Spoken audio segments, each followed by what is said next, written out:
Hi friends, it's Jessica, your local friendly neighborhood freelance artist, and today I want to talk about how to retool our minds for the dreaded day job or side hustle.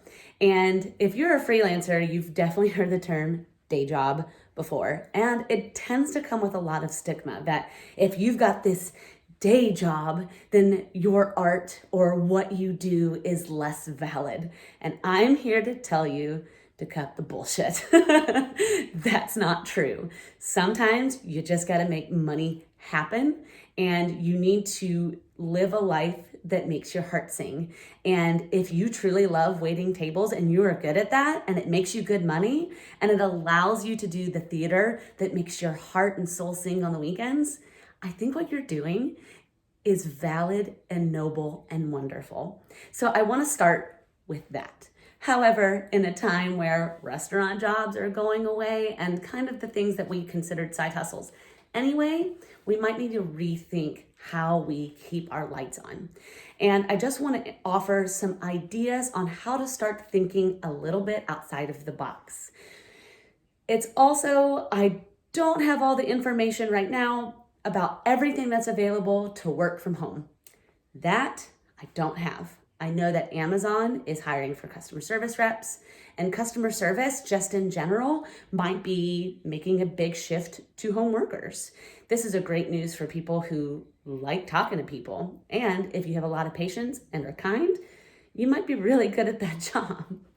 But one thing that has always kept me through, and I feel like I've had every job under the sun. I've worked at children's museums because I love music and I love playing with kids.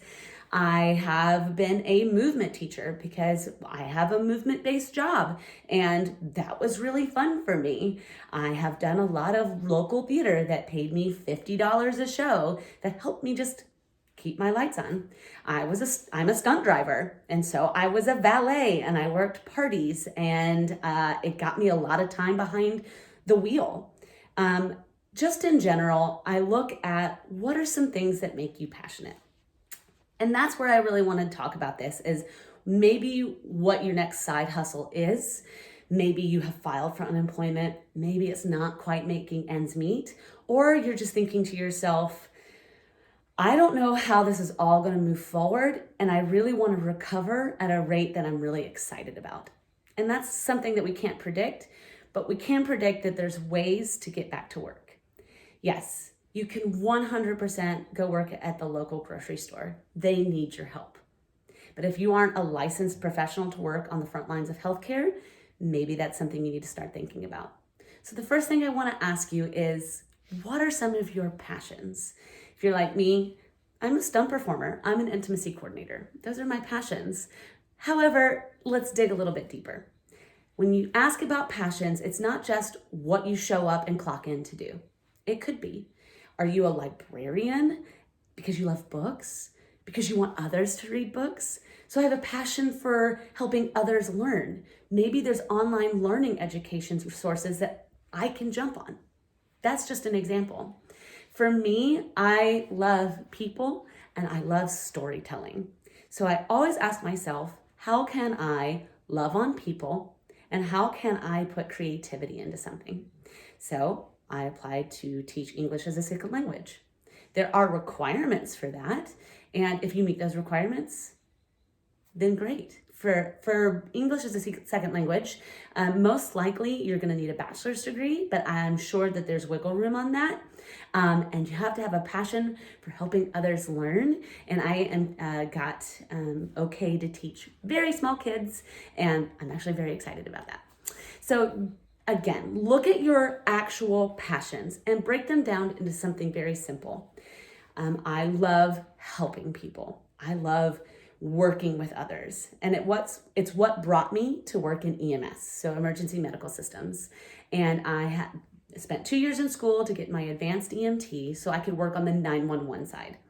If you are interested in something like that, then maybe this is the time where you take your unemployment and maybe the job at the local grocery store to invest in yourself for higher learning, because this might actually be the time where you have the time to invest in that, to study, to learn. So again, ask yourself, what are my passions? What are my hopes? And what are some things that make my heart sing or make my brain tick, that make me think outside of myself? And those might be your answers for side jobs. For my fellow actors, sure, aquariums and zoos might be closed right now, but maybe this is the time to start really researching into those local programs. Botanical gardens need tour guides. Do you love plants? Do you love gardening? Is there a company that delivers plants that you can start learning more about plants and maybe gives you a discount so that way you can capitalize even more on something that you already love? And things will get back to a new sense of normal. This I can guarantee. I don't know when, I don't know how, but I do know that we're all going to need to move forward in maybe a slightly different way. And so it's really important to take this time to take a look at what makes you happy. And in those little tidbits of what makes you happy, how can you put it to work? How can you put it to service?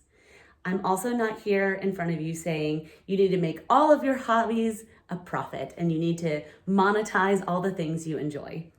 I am not that. I am not going to be making any money off of my paintings anytime soon. Those are just for me for fun.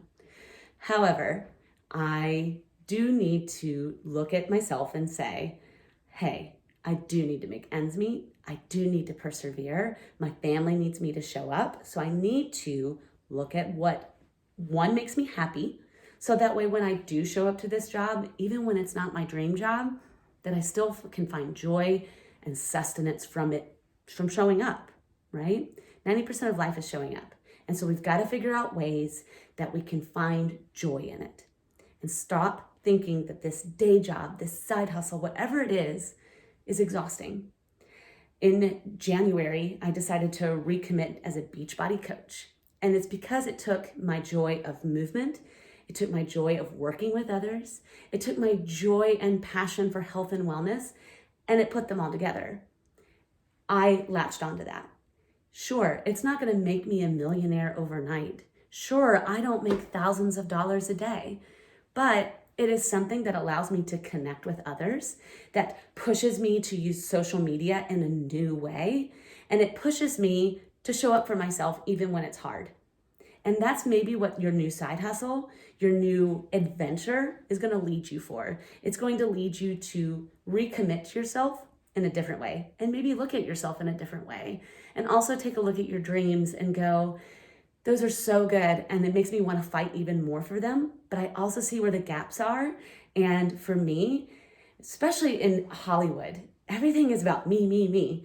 So I get a lot of joy with coaching because I can mentor others in a way and on a platform that I normally can't do because it's just not feasible or it doesn't make a whole lot of sense. So these are hopefully ways that you can start looking at this new chapter on how to move forward to make you excited about it, right? I don't want you to look forward thinking this is dismal and I'm never gonna get to do what I wanna do, that I'm gonna drain my savings and I can't move forward.